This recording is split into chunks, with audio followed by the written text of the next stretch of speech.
국내 인기 있는 중고차 모델을 좀 더 쉽고 빠르게 리뷰해드리는 중고차 백과사전의 김 사장입니다. 반갑습니다. 오늘 제가 소개해드릴 차량은 현 시점에서 수입 준대형급 디젤 세단 모델 중에서는 아마 가장 좀 무난하게 타시기 좋은 그런 모델이 아닌가 이렇게 생각을 해보는데요. 벤츠 세단 라인 중에서도 패밀리카 용도로 가장 많이 구입하시는 벤츠 E클래스 코드명 W212 디젤 엔진이 들어간 모델에 대해서 오늘 김 사장이 리뷰를 진행해 볼까 합니다.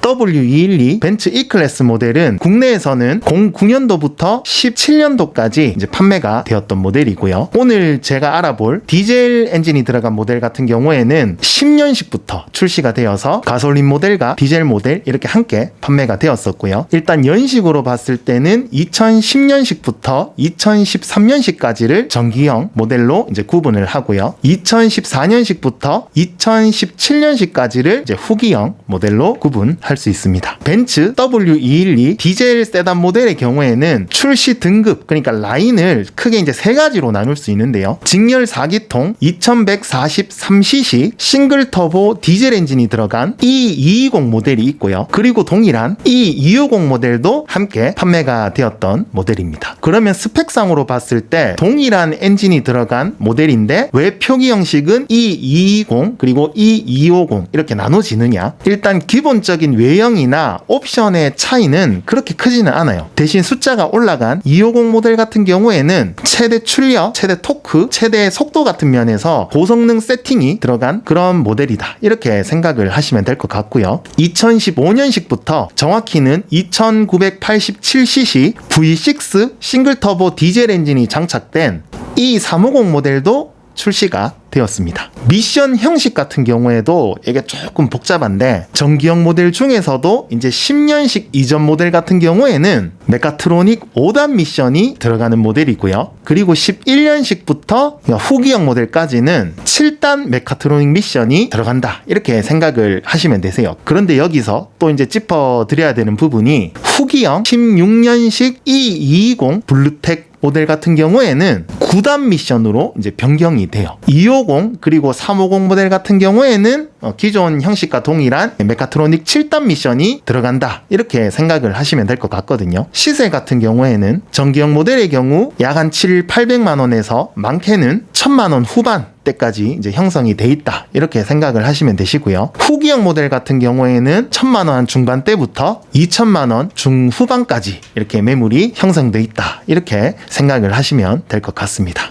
벤츠 W212 E클래스 차량의 가장 큰 장점이라면 당시에 나왔던 독일 3사 그러니까 동급 모델 중에서도 승차감이 상당히 좀 컴포트하면서 안정감 있다. 이렇게 이제 생각을 하시면 될 것 같고요. 그리고 당시에 나왔던 독일 3사 그러니까 아우디, BMW 이렇게 이제 비교를 했을 때도 차량 자체의 전체적인 완성도라고 할까요? 그러니까 내구성이 상당히 좋은 모델입니다. 그만큼 타사 대비 좀 잔고장이 덜하다. 이렇게 이제 생각을 하셔도 될 만큼 차량 자체의 전체적인 완성도는 상당히 좀 높은 모델이지 않나. 이렇게 이제 생각을 하거든요. 그리고 차량의 전체적인 체급 대비 상당히 준수한 연비를 보여준다. 또 이렇게 생각을 하시면 될 것 같아요. 경쟁 차종으로는 금방 말씀드렸던 BMW F10 5 시리즈 모델이죠. 이제 520D 모델이 있고요. 그리고 아우디 역시 이제 디젤 엔진이 들어간 UA6 모델을 꼽을 수 있겠네요.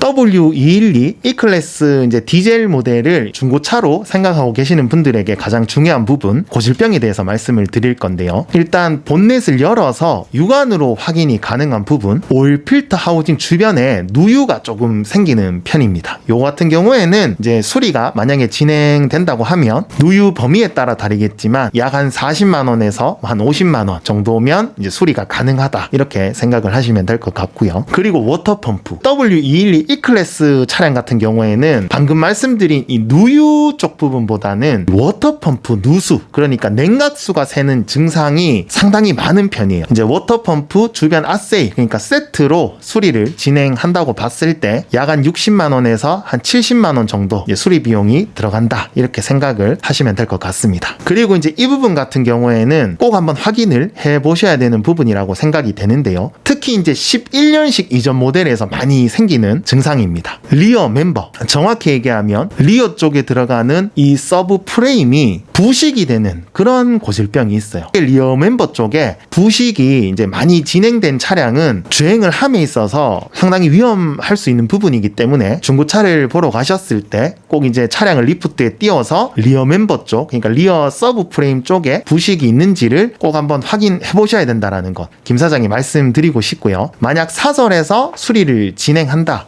그러면 약 한 150만 원에서 많게는 한 200만 원 이상 생각을 하셔야 된다고 하거든요. 꼭 리어 멤버 쪽 상태를 확인해 보시는 것을 강력하게 말씀드리고 싶습니다. 그리고 당시에 나왔던 벤츠 차량들에 대해서 이제 공통적으로 좀 들어가는 고질병인데요. 인터쿨러 호스 쪽에 크랙이 생기면서 이게 이제 갈라지고 찢어지는 이런 또 고질병이 있다고 합니다. 비용은 그래도 한 25만 원에서 한 30만 원 정도 생각을 하셔야 된다고 하네요. 그리고 이제 후기형 모델에서 이제 많이 나타나는 증상인데, 후기형 모델 테일램프 쪽에 LED가 이렇게 라인 형태로 이렇게 들어오는데 LED 라인 전체가 나가는 그런 현상이 있다고 해요. 이 부분 같은 경우에도 사설에서 수리를 진행하시게 되면 딱 약 한 10만 원에서 한 15만 원 정도 생각을 하시면 된다고 하고요. 그리고 이제 마지막으로 실내에서 생기는 고질병, 공조기 중앙에 있는 이 내비 화면이 먹통이 되는 블랙아웃이라는 고질병이 또 있다고 합니다.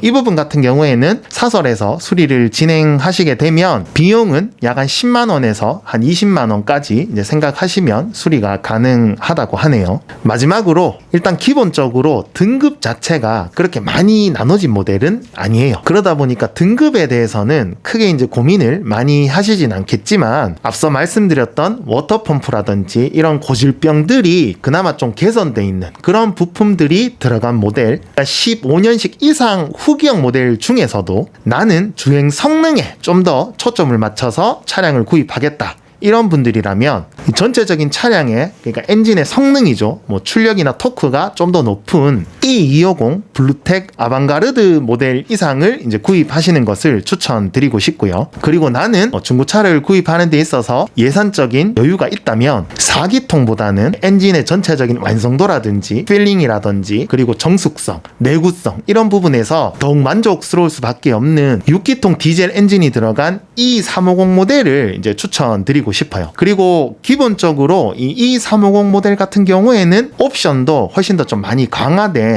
모델이다, 이렇게 생각을 하시면 되거든요. 대표적으로 파노라마 썬루프가 들어가고요. 그리고 좀 더 이제 트렁크를 쉽게 닫을 수 있는 이제 전동 트렁크, 그리고 이제 주차 시에 좀 더 도움을 받을 수 있는 어라운드 뷰, 앞좌석 통풍 시트, 그리고 뒷좌석에도 이제 열선 시트도 들어간다고 해요. 그렇기 때문에 나는 좀 옵션적인 부분이라든지 그리고 이제 4기통보다는 좀 더 정숙하면서 완성도 있는 엔진의 느낌을 느껴보고 싶다, 이런 분들이라면 6기통 디젤 엔진이 들어간 15년식 이상 E350 이제 블루텍 모델을 구입하시는 것을 추천드리고 싶네요. 정리를 하자면 지금 시점에서 같은 시기에 나왔던 이제 독일 3사 동급 디젤 세단 모델 중에서도 E클래스, 그러니까 W212 모델 같은 경우에는 상당히 완성도가 좀 높은 편에 속하는 그런 차량입니다. 그래서 상대적으로 이제 관리가 잘 된 차량을 가지고 오시면 유지 보수하는 부분에 있어서는 좀 더 메리트가 있는 그런 차량이라고 생각을 하시면 되는데, 외형적인 부분이나 옵션적인 부분만 놓고 봤을 때는 당시에 나왔던 경쟁 차종들에 비해서는 상당히 좀 구형스럽고 좀 떨어지는 부분이 있다고 생각이 되기 때문에 이런 여러 가지 요소들을 잘 따져보시고 이제 구입하시는 것을 추천드리고 싶네요. 오늘 이 영상 보시고 좋은 차량 구매하셔서 멋지게 운행하실 수 있었으면 좋겠습니다. 다음번에도 많은 분들이 좋아하시는 중고차 모델 리뷰 가지고 돌아오도록 할게요. 끝까지 시청해 주셔서 감사합니다.